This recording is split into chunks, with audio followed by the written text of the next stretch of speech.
Okay, so we're in the Istanbul airport late afternoon and following 27-year-old Faruk Özer.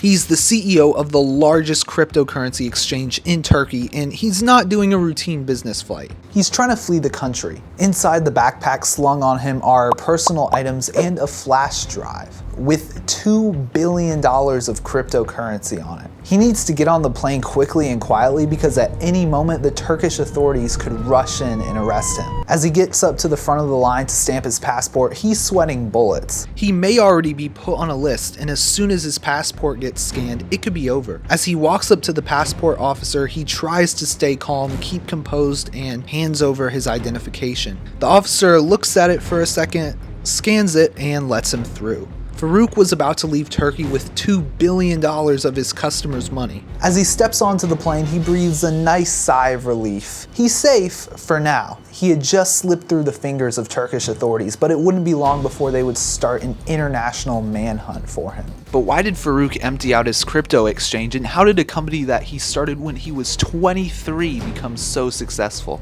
And did he ever get caught? Well, you're just gonna have to keep on watching to find out. I'm Jonathan J, and this is the rise and fall of Thodex. Okay, so now it's 2017 in Turkey, and the economy has some serious issues. The value of the lira, their currency, is just plummeting, and people's trust in the financial system is pretty shaken. Oh, and did I mention there was a failed coup the year before? People weren't too keen on their government-issued currency. On the other hand, you have Bitcoin. The cryptocurrency has pushed past $7,000. The same Bitcoin is worth nearly $10,000. Now around $17,000. So Bitcoin is just taking off. It's at an all-time high, and this makes cryptocurrency a really appealing option. As their lira was rapidly losing value, Bitcoin was skyrocketing. Enter Faruk Özer. He's 23 at the time, and he sees a big opportunity. At this point, crypto is new enough where it hasn't really made its way around Turkey yet. What if he could capitalize on this and create an exchange that his fellow Turkish citizens could use? Well, that could be his ticket to crypto stardom. Fancy cars, fancy houses, vast wealth, the works. So he got together what little money he had, around 11K, and founded Thodex with his brothers. So now that Thodex is a thing, he has to get the word out so people will deposit money into his exchange. We're talking billboards, posters, commercials, celebrity appearances. Faruk was quickly becoming famous in the crypto world. Here's something important to understand about Faruk's platform and most crypto exchanges for that matter. When you deposit money, you're not owning any crypto directly. What you're getting is access to manage it. The exchange holds all the information needed to buy and sell coins on your behalf. This is done to keep things simple and beginner friendly, but here's the catch: you're entirely at the mercy of the company. If something goes wrong, your money could disappear or be moved without warning. This definitely won't come back to bite everyone later on. But anyway, Faruk knew he had to make it as easy as possible for people to buy crypto. Remember, Thodex was launching at a time where most Turks didn't know about Bitcoin. He wanted people to make the connection that buying crypto was as easy as withdrawing cash or using a debit card. So he set up the first Bitcoin ATMs in Turkey. These machines let you walk up, insert cash, and get Bitcoin on the spot. Or if you wanted to cash out, you could sell your Bitcoin and withdraw the money right there. He also let people buy crypto with credit cards, which is a really risky practice because people would basically just max them out and just hope and pray that the coin value would go up. But hey, Faruk was happy with that because it just meant more money for his exchange. As Thodex became more popular, he started to do flashier promotions and schemes. A local cat got a Thodex decked out house and food bowl. He started giving away iPhones, Samsungs, MacBooks, PS4s, and Thodex merch. He even gave away a Porsche, and I mean, come on, look how cool that Instagram post is. Why wouldn't anyone just put in money to Thodex? Over the next coming years, he would expand the company to over 85 employees, setting up a glitzy Wall Street style office. Pretty soon, Turks were flocking to his crypto exchange. Times were good for Thodex users, but that was about to change. While Thodex was rising, the lira was falling. At this point, around 16% of the Turkish population used crypto. And this was definitely not helping the government, so they decided to do something about it. This ban would impact the larger crypto market, with Bitcoin dropping sharply. And all of this kind of puts Farouk in a tough spot. His business was outlawed overnight. He could see the writing on the wall, so he hatched a plan. Okay, so it's everybody's favorite holiday, Doge Day.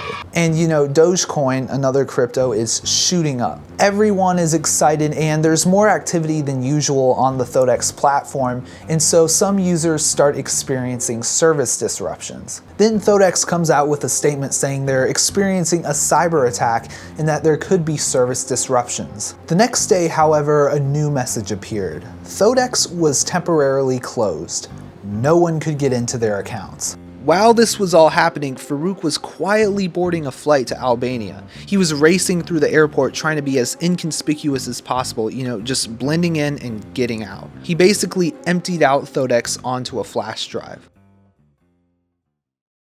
Authorities raid the offices of Thodex and arrest 60 people. A new message appears on the Thodex website just reiterating that they experienced a cyber attack and that Thodex is down. But they also say that all the accusations of fraud that are being hurled at them are part of a big smear campaign, and that Farouk would return to the country in a couple of days. At this point, there's still no word from Farouk. He's vanished. Wanted posters are getting put up everywhere, and Albanian police are on the hunt. With Farouk gone, rumors started to run wild. One YouTuber accused Farouk and the Interior Minister of Turkey of collusion, and basically insinuated that Farouk was just a pawn in a big money laundering scheme with the Turkish government. Other rumors were spreading around saying that Farouk was staying with a parliament member's son in Albania. Things were getting pretty crazy at this point, and if you're one of the victims, your chances of getting your money back at this point were slim to none. Just imagine the sinking feeling of realizing that all your hard-earned money that you put into crypto specifically to avoid the crashing lira was now gone. Some people put their life savings, their spouses, grandparents, and kids' money into this. The collapse of Thodex was ruining a lot of people. No one had seen or heard from Farouk, and some people were speculating that he might have left Albania and disappeared. There was no news until Albania police are following a BMW X5 that they think belongs to Farouk. They trace it to a house in Vlore, kind of a tourist town in Albania, and they pull up, start a stakeout, and are trying to see if anyone comes out of the house. After hours of waiting, two people hop into the BMW and start pulling out of the driveway. Now, the cops run up, stop the car, and pull the two people out. And well, what would you know? There was Farouk. Down at the station while talking to police, he explained that he had been hiding out in poor neighborhoods, living off of cash that was occasionally wired to him. As he was hauled off to the station, he knew what awaited him in Turkey.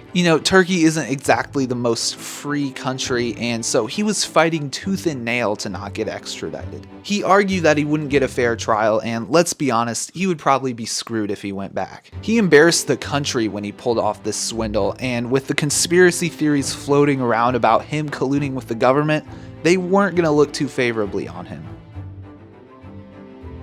After about a year sitting in Albania with a bunch of unsuccessful appeals, Farouk was begrudgingly hauled back to Istanbul. When it was finally his turn to testify, he said that he was innocent. He didn't defraud anyone, his company just simply failed. Okay, but how was he going to explain fleeing the country? He said he was going to Europe to look for potential buyers of Thodex. But once the news about the fraud came out, it scared everyone away. He went on to say that he paid back $10 million to over 1,000 victims while he was on the run. Mind you, he left with $2 billion on a flash drive. And his final point was, it would be ridiculous to think that someone clever enough to pull off a scam like this would have such a sloppy escape plan.